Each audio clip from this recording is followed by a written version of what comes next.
देखिए, आपने पूछा पोस्टल बैलेट क्या होता है। पोस्टल बैलेट के नाम में ही छिपा है कि वह क्या होता है। पोस्टल बैलेट को हिंदी में डाक मतपत्र बोलते हैं। पोस्टल का मतलब डाक होता है और बैलेट का मतलब मतपत्र होता है। यानी डाक के माध्यम से जो वोट डाला जाए उसको डाक मतपत्र बोलते हैं। यहाँ एक शब्द का इस्तेमाल किया है, माध्यम।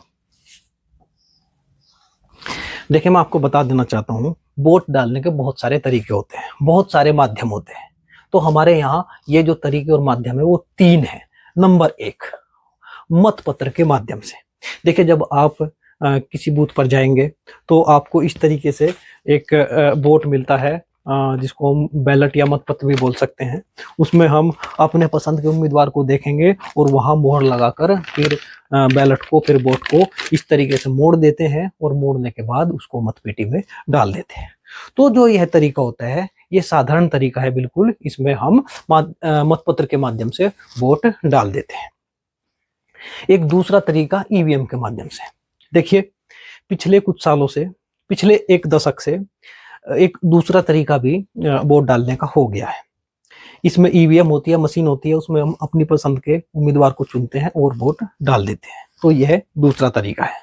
जो हमारे कुछ चुनाव है, ग्राम सभा के चुनाव होते हैं, उसमें अभी भी मतपत्र के माध्यम से वोट डाली जाती है, लेकिन लोकसभा के और विधानसभा के चुनाव में ईवीएम का प्रयोग होने लगा है। एक इसके अलावा तीसरा तरीका भी है वोट डालने का। यह तरीका होता है डाक के माध्यम से। जैसा कि नाम से स्पष्ट है, डाक के द्वारा जो मतपत्र डाले जाते हैं, जैसा कि मैंने आपको बताया, उसको हम डाक के माध्यम से वोट डालना कहते हैं। इसमें होगा क्या, मानकर चलिए हमारा यह मतदाता है, यह हमारा डाकघर है इस तरीके का, और तीसरा हमारा चुनाव अधिकारी है। यह हमारा मतदाता डाक के माध्यम से वोट डालना चाहता है, तो यह सबसे पहले डाक के माध्यम से वोट की डिमांड करेगा चुनाव अधिकारी से। चुनाव अधिकारी को कहेगा कि मैं डाक के माध्यम से वोट डालना चाहता हूँ। फिर चुनाव अधिकारी उसको वोट भेजेगा। उसमें इस तरीके के वोट होते हैं, कुछ लिफाफे वगैरह भी होते हैं उस तरीके के, वह उसको भेज देगा। और भेजने के बाद फिर यह उस पर अपनी वोट डालेगा और डालने के बाद उसका लिफाफा बनाएगा और डाक में वह लिफाफा डाल देगा और वह लिफाफा चुनाव अधिकारी के पास चला जाता है। तो इस तरीके से वह अपनी वोट डाक के माध्यम से डाल देता है। इस पूरी प्रक्रिया को ही हम डाक के माध्यम से वोट डालना कहेंगे। यह प्रक्रिया बहुत गोपनीय होती है। इसमें ऐसा नहीं कि पारदर्शिता नहीं है, इसमें कोई फर्जीवाड़ा हो जाए, ऐसा कुछ नहीं होता। बहुत ही सिस्टमेटिक तरीका होता है। जो हमारे राजनीतिक दल होते हैं, पार्टी के उम्मीदवार होते हैं, वह भी इस पर सतत निगरानी रखते हैं। इसमें कोई फर्जीवाड़ा होने की गुंजाइश नहीं होती। अब आप यहाँ एक सवाल मुझसे कर सकते हैं, आप मुझसे ये पूछ सकते हैं कि इसमें क्या सभी लोग वोट डाल सकते हैं डाक मतपत्र के माध्यम से? अगर कोई वोट मतपत्र के माध्यम से, ईवीएम के माध्यम से नहीं डालना चाहता, तो क्या वह डाक के माध्यम से वोट डाल देगा? नहीं, ऐसा बिल्कुल नहीं होता। इसमें कुछ गिने चुने लोग होते हैं जो मतपत्र या ईवीएम के माध्यम से 2 तरीकों से वोट नहीं डाल सकते। उसमें वोट डालने में उन्हें दिक्कतें आ रही है, कुछ प्रॉब्लम है, तो ही फिर वह डाक के माध्यम से वोट डालेंगे। ऐसे कौन लोग हैं और वो क्यों नहीं वोट डाल सकते ईवीएम या मतपत्र के माध्यम से, उनके ऊपर हम चर्चा करेंगे। आइए देखते हैं। देखिए, ये सभी मतदाता हैं जो डाक के माध्यम से अपनी वोट डाल सकते हैं। इनको डाक के माध्यम से वोट डालने का अधिकार मिला होता है, लेकिन उसके पीछे कारण है। अब हम देखते हैं। जैसे मानकर चलिए थल सेना के जितने भी सैनिक हैं, जितने भी अधिकारी हैं, उनको डाक के माध्यम से वोट डालने का अधिकार मिला होता है। क्यों? उसके पीछे आप जान ही सकते हैं, देश की सुरक्षा का मामला है। बॉर्डर पर जवान तैनात है, वह बूथ पर वोट डालने जाएगा तो वह ड्यूटी से उसको हटना पड़ेगा, इसलिए उसको डाक के माध्यम से वोट डालने का अधिकार दिया जाता है। सीधा ये आप कारण समझ सकते हैं।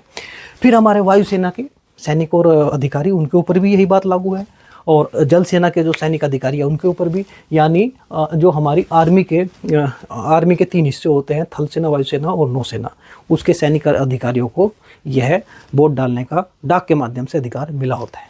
फिर उसके नीचे आप देख सकते हैं, ये हमारे अर्धसैनिक बल, अर्धसेना के अंतर्गत हमारे इस तरह के जवान आते हैं।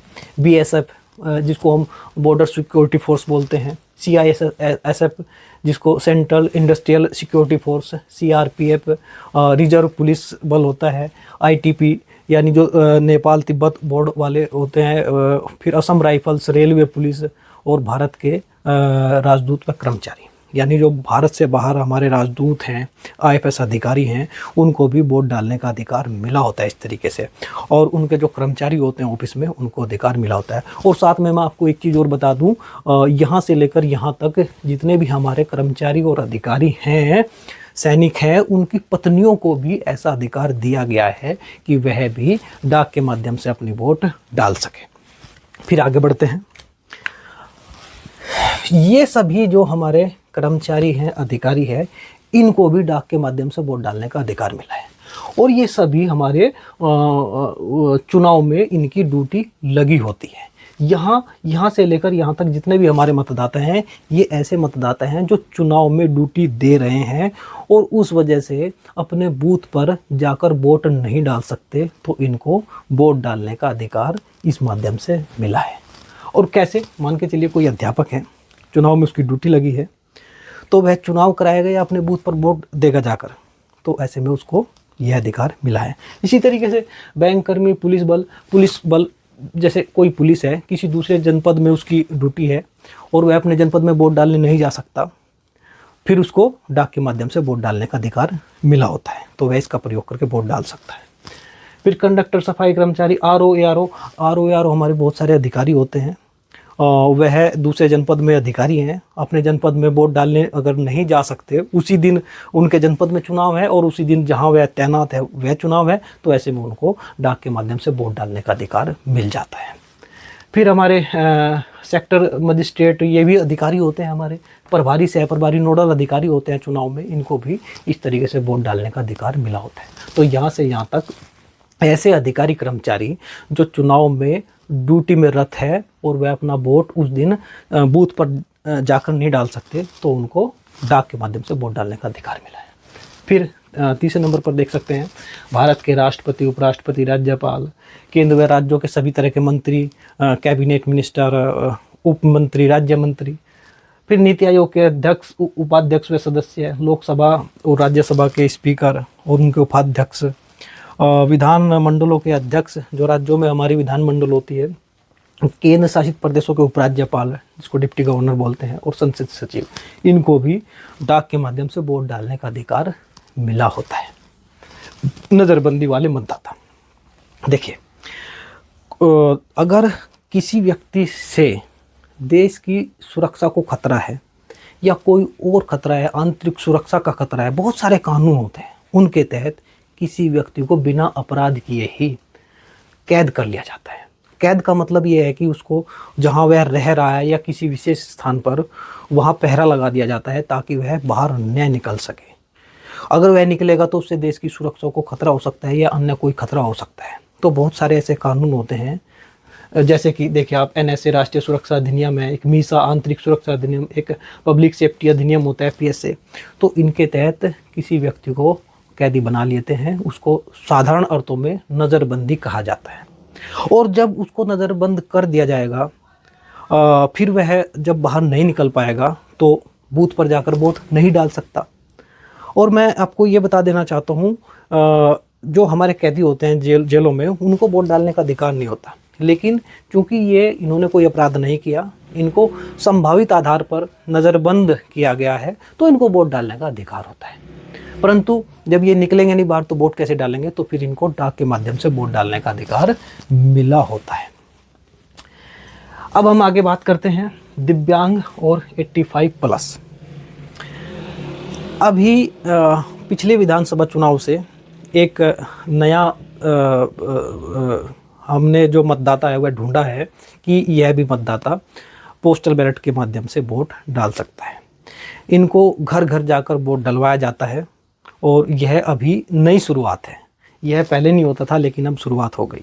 क्योंकि दिव्यांग को वोट डालने में असुविधा होती है, वह बूथ तक जाने में अगर असमर्थता महसूस करता है, तो फिर वह अगर चाहे तो डाक का विकल्प भी चुन सकता है और इसके माध्यम से अपनी वोट डाल सकता है। इसी तरीके से 85+ का मतलब है जो बुजुर्ग आदमी हैं, 85 आयु क्रॉस कर चुके हैं, इससे बड़े हो चुके हैं, उनको चलने में दिक्कतें आती है।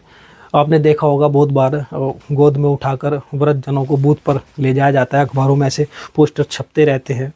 तो ऐसे में दिक्कतें आती है उनको ले जाने में, तो फिर उनको घर से ही वोट डलवा दिया जाता है। तो ये भी जो बुजुर्ग हैं अपना घर से ही वोट डालेंगे डाक के माध्यम से, इनको यह मिला होता है अधिकार। पहले 80+ था, लेकिन अब बढ़कर यह 85+ हो गया है। इसके अलावा पिछले चुनावों में कोविड-19 के जो मरीज़ थे उनको भी ऐसा अधिकार दिया गया था, लेकिन फ़िलहाल हमारे दिव्यांग और 85+ के ऐसे मतदाता हैं जो इसका प्रयोग कर सकते हैं। तो हमारे ये सभी मतदाता इसका प्रयोग करेंगे। और मैं आपको एक थोड़ा सा बताना चाहूँगा, ये जो यहाँ से लेकर यहाँ तक के मतदाता है, इनको हम सर्विस वोटर यानी सेवा मतदाता कहते हैं। इनको नाम दिया गया है, सेवा मतदाता का इनको नाम दिया गया है। यहाँ से लेकर यहाँ तक के जो हमारे कर्मचारी अधिकारी है, इनको कहा जाता है चुनाव में ड्यूटी रत मतदाता।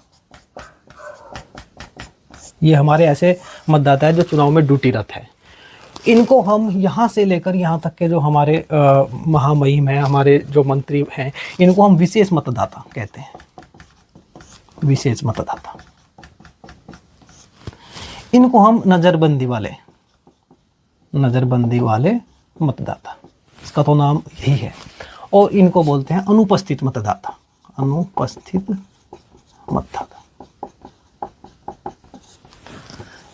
तो इस तरीके से इनको एनालिसिस भी किया जाता है। सेवा मतदाता में ये और इनकी पत्नियां, और विशेष मतदाता में भी इनकी पत्नियां, विशेष मतदाता वह इनकी पत्नियां वोट डालने की हकदार होती है। अब एक चीज़ और मैं बताना चाहता हूँ, ये जो हमारे सभी मतदाता हैं डाक के माध्यम से वोट डालेंगे, लेकिन हर तरीके के मतदाता जो वोट डालते हैं, कैसे वोट की डिमांड करते हैं, कैसे कैसे डालेंगे, थोड़ा थोड़ा उसमें अंतर है। ये मतदाता अलग तरीके से वोट का प्रयोग किस तरीके से करते हैं, ये किस तरीके से करेंगे, तो इन सभी में थोड़ा थोड़ा डिफरेंस आता रहता है। ये सेवा मतदाता शुरू से लेकर आखिर तक कैसे वोट की डिमांड करेंगे, अपना कैसे वोट कास्ट करेंगे और कैसे उनकी वोटों की काउंटिंग होगी। फिर ये सभी लोग, इनमें सभी में प्रक्रिया में थोड़ा थोड़ा अंतर है। तो उसके लिए अलग अलग वीडियो बनी है अलग अलग पार्ट में, तो उसको भी अलग अलग पार्ट में आप देख सकते हैं। अभी तक के लिए आपने यह समझा कि पोस्टल मतपत्र क्या होता है, डाक मतपत्र क्या होता है, और कौन कौन इसके माध्यम से अपना वोट डाल सकते हैं। बाकी आगे की वीडियो में आप यह जानेंगे कि ये सभी मतदाता कैसे कैसे अपना वोट डालेंगे, कैसे कैसे डिमांड करेंगे और कैसे कैसे क्या क्या प्रक्रिया होती है, उस सभी में थोड़ा थोड़ा अंतर आता जाता है। धन्यवाद।